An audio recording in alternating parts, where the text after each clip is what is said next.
ఈహా భక్తి ప్రేక్షకులకు నమస్కారం. తిరుత్తని ఇక్కడ కొలువైన దైవం సుబ్రహ్మణ్య స్వామి.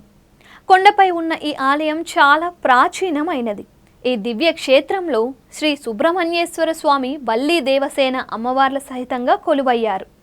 తమిళనాడులోని సుబ్రహ్మణ్య క్షేత్రాలలో విశిష్టమైనదిగా పేరుగాంచిన ఈ క్షేత్రం తమిళులందరికీ ఆరాధ్య క్షేత్రం. తమిళుల ఇష్టదైవంగా ఇలవేల్పుగా పూజలందుకుంటున్న సుబ్రహ్మణ్యేశ్వర స్వామి ఇక్కడ మురుగ పెరుమాళ్లుగా పూజలందుకుంటూ ఉన్నారు. శ్రీవారు వెలసి ఉన్న కొండకు ఇరుప్రక్కల పర్వత శ్రేణులు వ్యాపించి ఉన్నాయి. ఉత్తరాన గల పర్వతం కొంచెం తెల్లగా ఉండడం వలన దీనిని బియ్యపు కొండ అని పిలుస్తారు. దక్షిణం వైపున గల కొండ కొంచెం నల్లగా ఉండడం వలన దానిని గానుగ పిండి కొండ అని పిలవడం జరుగుతోంది.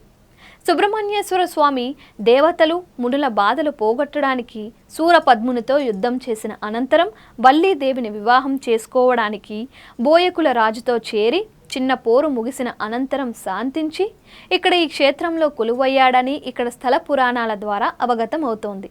మురుగ పెరుమాళ్లుగా భక్తుల పూజలు అందుకునేందుకు సుబ్రహ్మణ్య స్వామి వల్లీదేవిని వివాహమాడిన స్థలం ఆరుపడైవీడు క్షేత్రాలలో స్వామి యుద్ధానంతరం శాంతిని పొందిన స్థలం తనిగై, శాంతిపురిగా పిలువబడే తిరుత్తని. ఆరుపడైవీడు క్షేత్రాలలో ఈ క్షేత్రం చివరిది. ఇక్కడ కుమారస్వామి జ్ఞానశక్తి అనే ఈటను ధరించి వల్లీ దేవసేన అమ్మవార్లతో కొలువై భక్తుల పూజలు అందుకుంటున్నాడు. ఈ స్వామిని నిర్మలమైన మనస్సుతో ధర్మబద్ధమైన కోరికలు కోరిన భక్తులకు దర్శించినంత మాత్రం చేతనే వారి కోరికలు క్షణాల్లోనే తీర్చి మనశ్శాంతిని ప్రసాదిస్తాడు. కనుక ఈ స్వామిని తనికేశ్వన్ స్వామి అంటారు. అంటే క్షణమాత్రంలోనే శాంతిని ప్రసాదించే స్వామి అని అర్థం. ఈ క్షేత్రాన్ని క్షణికాచలం లేదా తిరుత్తని అంటారు. ఇక్కడ స్వామిని వీరమూర్తి, జ్ఞానమూర్తి, ఆచార్యమూర్తిగా కొలుస్తారు. ఈ క్షేత్రానికి పూర్ణగిరి, మూలాద్రి, నీలోత్పల, క్షణికాచలం అనే పేర్లు కూడా ఉన్నాయి. స్వామి శాంతించి ఇక్కడ కొలువయ్యాడు కనుక ఈ క్షేత్రానికి తనిగై లేదా శాంతిపురి అనే పేరు వచ్చింది. అలాగే తనిగ అనే పదానికి మన్నించుట లేదా ఓదార్చుట అనే అర్థం ఉందని చెబుతారు. స్వామి భక్తుల తప్పులను పాపాలను మన్నించి కటాక్షిస్తాడు కనుక ఈ క్షేత్రానికి తనికాచలం తిరుత్తని అంటారు. స్వామి చాలా శక్తి కలవాడని, ఒకసారి స్వామిని దర్శించిన భక్తులకు ఇంకా ఎలాంటి కష్టాలు ఉండవని భక్తుల నమ్మకం.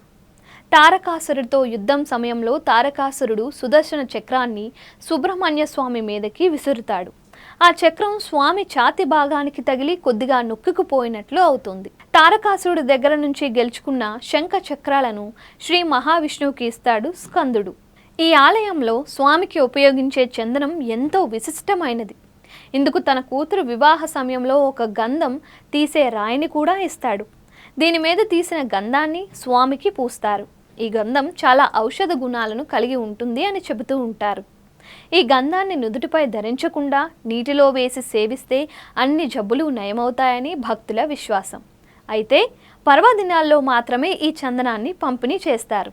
త్రేతాయుగంలో శ్రీరామచంద్ర ప్రభువు రావణ సంహారం చేసిన తరువాత రామేశ్వరంలో ఈశ్వరుణ్ణి ఆరాధిస్తారు. అక్కడ ఈశ్వరుడి ఆనతి మేరకు శ్రీరాముడు ఈ తిరుత్తని క్షేత్రము దర్శించాడు.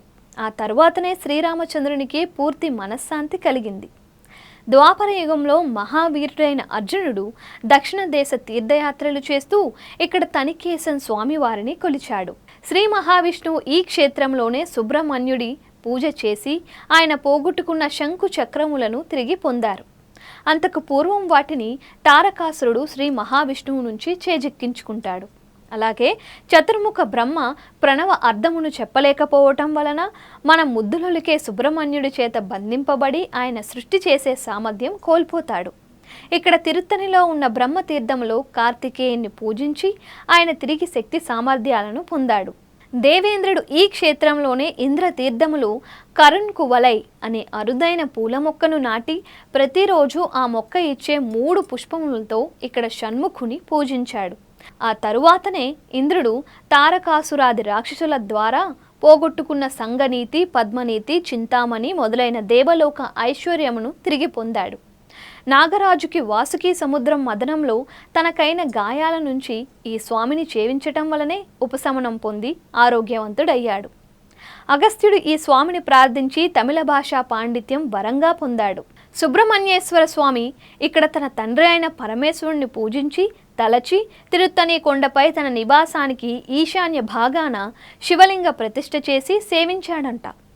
కుమారస్వామి పితృభక్తికి మెచ్చిన సాంబశివుడు సంతోషించి కుమారస్వామికి జ్ఞానశక్తి అనే ఈటను అనుగ్రహించాడంట.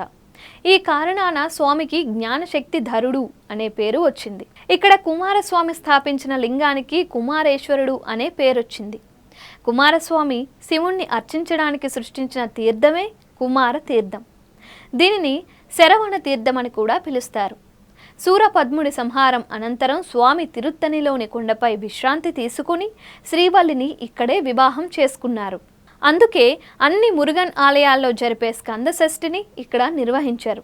దీనికి బదులుగా యుద్ధ ఉత్సవం జరుగుతోంది. ఆ రోజున 1000 కిలోల పుష్పాలతో అభిషేకం నిర్వహిస్తారు. ఇక్కడ స్వామివారి వాహనంగా మయూరం స్థానంలో ఏనుగు ఉంటుంది. దీనికి సంబంధించి ఒక పురాణ గాథ ప్రచారంలో ఉంది. సుబ్రహ్మణ్య స్వామికి దేవేంద్రుడు తన కుమార్తె దేవయానిని ఇచ్చి వివాహం జరిపించి ఐరావతాన్ని కానుకగా ఇచ్చాడు. అందుకే ఐరావతం విగ్రహ రూపంలో ఇక్కడ ఉంటుంది. ఐరావతం ఇంద్రలోకం నుంచి వెళ్ళిపోయిన దగ్గర నుంచి ఇంద్రుని సంపదలు తరిగిపోసాగాయి. అది గమనించిన కుమారస్వామి ఇంద్రునికి ఐరావతాన్ని తిరిగి ఇచ్చేయబోతాడు. కానీ ఇంద్రుడు అల్లుడికిచ్చిన కానుకను తిరిగి తీసుకోవడానికి అంగీకరించక ఐరావతాన్ని ఇంద్రలోకం వైపు తిరిగి ఉండేటట్లు ఉంచమని మాత్రమే కోరుతాడు. దానితో ఇంద్రలోకం తిరిగి కలకలలాడుతూ ఉంటుంది.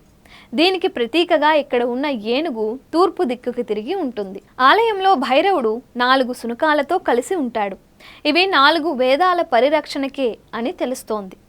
భైరవుడు పీఠం ముందు 3 శునకాలు, వెనుక భాగంలో మరో శునకం ఉంటుంది. ఇక్కడ ప్రార్థన చేస్తే చదువులలో ఉన్నత శిఖరాలు అధిరోహిస్తారు అనే నమ్మకం. అరుణగిరినాథర్ అనే మహాభక్తుడు ఇక్కడ స్వామివారిని కొలుస్తూ పరమవదించాడు. కర్ణాటక సంగీత త్రయంలోని ఒకరైన ముత్తుస్వామి దీక్షితులు ఒకసారి ఇక్కడకు వచ్చారు. మెట్లు ఎక్కుతూ ఉండగా ఒక వృద్ధుడు వచ్చి స్వామివారి ప్రసాదాన్ని దీక్షితులకు ఇచ్చారు. ఆ ప్రసాదాన్ని నోటులో వేసుకొనగానే ముత్తుస్వామి నోరు పవిత్రమైంది. అసుధారగా గానం చేశారు. అమృతప్రాయమైన ఆ ప్రసాదాన్ని సాక్షాత్తు కార్తికేయుడే వృద్ధుని రూపంలో వచ్చి ముత్తుస్వామికి ఇవ్వడం భగవద్ లీలా వినోదం. ఈ ఆలయం 1600 సంవత్సరాల కన్నా పురాతనమైంది అని చెబుతూ ఉంటారు. క్రీస్తు శకం 875-893లో అపరాజిత వర్మ అనే రాజు శాసనంలోనూ, క్రీస్తు శకం 907-953లో మొదటి పరాంతక చోళుడి శాసనంలో ఈ క్షేత్రం గురించి ప్రస్తావించబడింది. ఇక్కడ ఉన్న ఉత్సవ విగ్రహాల పైన ఉండే విమానము అంటే స్వామివారి గర్భగుడి పక్కనే ఉన్న పెద్ద పూజా మందిరంలా ఉంటుంది. రుద్రాక్షలతో చేసింది. స్వామి ధరించిన ఆకుపచ్చ రంగు షట్కోణ పథకం దేదీప్యమాన కాంతులతో స్వామి మెరిసిపోతూ ఉంటాడు. ఇక్కడ స్వామిని బంగారు బిల్వ పత్రాలతో అలంకరిస్తారు. ఈ విధంగా ఎంతో మహిమాన్వితమైన మానవుని ఆధ్యాత్మిక ఉన్నతికి తోడ్పడే ఈ ఆరుపడైవీడు సుబ్రహ్మణ్య ఆలయాల దర్శనం స్వామి దయ వలన మనందరికీ కలగాలని ఆశిస్తున్నాము.